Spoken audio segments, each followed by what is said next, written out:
하나님의 영광스러운 임재는 노래를 만들어내고 노래하는 법을 가르치고 그 존재들에게 찬양의 음조가 가득 스며들게 만든다. 그것은 이 땅에서도 역시 마찬가지다. 하나님의 임재는 찬양과 감사를 낳는 반면 하나님의 부재는 우리로부터 찬양의 죽음에 이르게 하거나 그에 상응할 정도의 아무 생기 없이 냉랭하고 형식적으로 찬양을 부르게 만든다. 우리의 교회에 찾아오는 하나님의 의식적인 임재는 찬양의 시절로 되돌아가게 할 것이며 완벽한 찬양의 합창을 회복시켜 줄 것이다. 은혜가 풍성한 곳에는 찬양도 풍성하다. 하나님이 그 마음속에 자리 잡고 있을 때 천국이 임하고 선율이 있으며 입술에는 마음의 풍요로움이 흘러넘치게 된다. 이것은 성도들의 회중에서와 마찬가지로 성도들의 개인적인 삶에서도 역시 진실이다.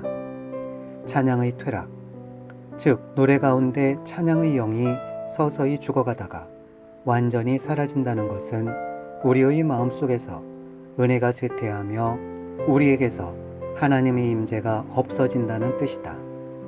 모든 찬양의 주요 목적은 하나님의 귀에 닿도록 하는 것이며 그분의 주목을 받고 그분을 기쁘게 하는 데 있다. 그 목적은 하나님께 그분의 영광을 위해 그분의 명예에 관해 노래하는 것이다. 분명히 그 목적은 성가대의 영광을 위한 것도 아니며 노래하는 사람들의 놀라운 음악적인 능력을 찬송하기 위한 것도 아니다. 또한 사람들을 교회로 끌어들이기 위한 것도 아니라 오직 하나님의 영광과 회중 가운데 있는 영혼들의 선을 위한 것이다. 아, 슬프도다. 현대 교회의 성가대에서 부르는 노래들은 이와 같은 개념에서 얼마나 멀어져 있단 말인가. 오늘날 들려오는 수많은 교회 찬양에서 아무런 생명도 능력도 기름 부음도 영도 찾아볼 수 없다는 것은 이제 전혀 놀라운 일이 아니다. 기도하는 하나님의 집을 섬기면서 성별된 마음과 거룩한 입술이 아닌 다른 어떤 것으로 찬양의 영역을 인도하는 것은 신성모독이다. 교회에서 불리는 수많은 노래들은 오페라 하우스에서 불러도 좋을 만큼 우리의 귀를 기쁘게 하는 단순한 예능으로서 우리를 만족시킬 수 있다. 하지만 참된 예배의 일부로서 그 안에 찬양과 기도의 영이 있는지에 관해 곰곰이 생각해 본다면 그것은 영적인 마음을 가진 사람들에게 기만 행위이자 속임수에 지나지 않으며 하나님께도 전혀 받아들여질 수 없는 것이다. 그러기에 하나님이여 민족들이 주를 찬송하게 하시며 모든 민족들이 주를 찬송하게 하소서 라는 부르짖음이 다시 새롭게 터져나와야 한다. 왜냐하면 할렐루야, 우리 하나님을 찬양하는 일이 아름답고 마땅하기 때문이다. 찬양 가운데 우리 영혼의 참된 음악이 있기 때문이다. 인간은 본성상 거룩하지 못하며 그렇게 태어났다. 아기는 모태에서부터 떨어졌으며 나면서부터 곁길로 나아가 거짓을 말하는도다. 하나님의 온전하신 계획은 타락한 인간을 꽉 붙잡아서 그 인간을 변화시켜 거룩하게 만들려는 것이다. 이것이 바로 그리스도께서 이 땅에 오신 목적이다.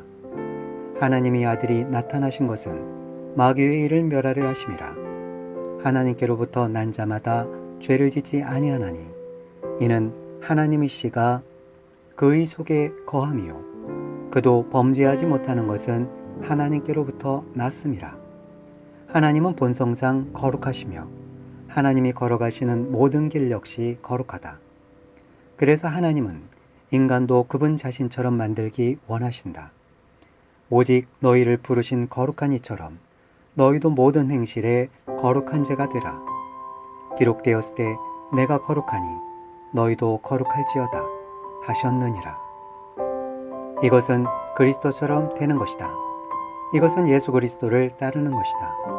이것은 모든 그리스도인이 노력하는 목표이다.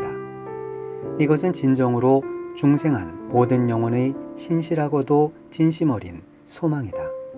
이것이 바로 끊임없이 진심으로 기도해야 하는 이유이다. 이것이 바로 우리를 거룩하게 만들 수 있는 길이다.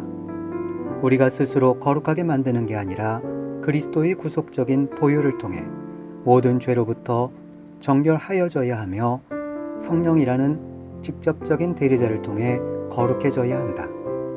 우리는 무슨 거룩한 행위를 해야 하는 게 아니라 그냥 거룩한 존재가 되어야 한다. 존재가 행실을 앞서야 한다.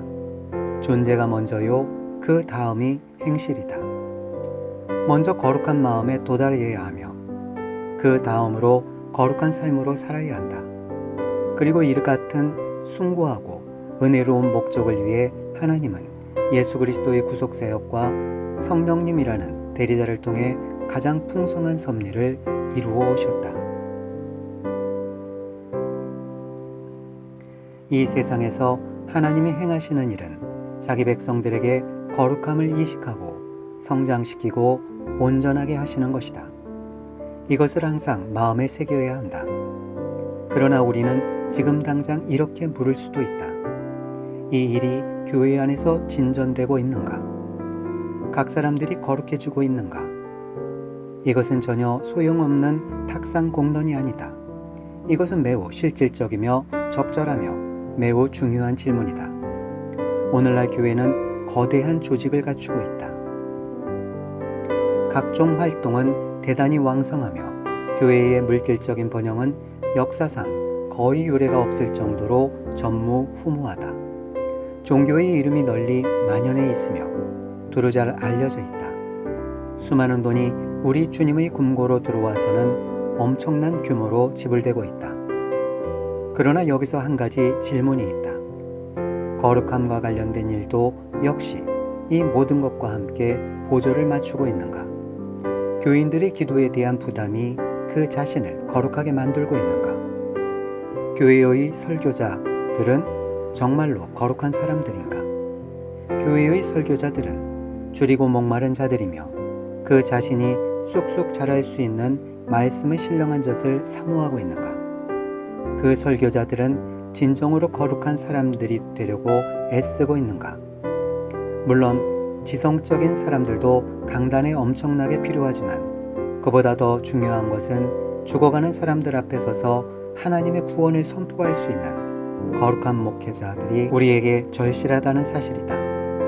평범한 성도들과 마찬가지로 목회자들은 삶과 대화와 기질 영역에서 거룩한 사람이 되어야 한다. 목회자들은 모든 일에서 하나님이 양떼들에게 본보기가 되어야 한다. 목회자들은 각자의 삶을 통해 웅변할 뿐만 아니라 선포해야 한다. 강단에 서는 목회자들은 일상생활에서 아무런 흠이 없어야 하며 행실에서 신중해야 할 필요가 있다. 그러므로 나의 사랑하는 자들아, 너희가 나 있을 때뿐만 아니라 더욱 지금 나 없을 때에도 항상 복종하여 두렵고 떨림으로 너희의 구원을 이루라. 너희 안에서 행하시는 이는 하나님이시니 자기의 기쁘신 뜻을 위하여 너희에게 소원을 두고 행하게 하시나니 모든 일을 원망과 시비가 없이 하라. 이는 너희가 흠이 없고 순전하여 어그러지고 거스러지는 세대 가운데서 하나님의 흠없는 자녀로 세상에서 그들 가운데 빛들로 나타내 생명의 말씀을 밝혀 나의 다름질이 헛되지 아니하고 수고도 헛되지 아니하므로 그리스도의 날에 내가 자랑할 것이 있게 하려 함이라. 다시 한번 이렇게 질문해 보고 싶다.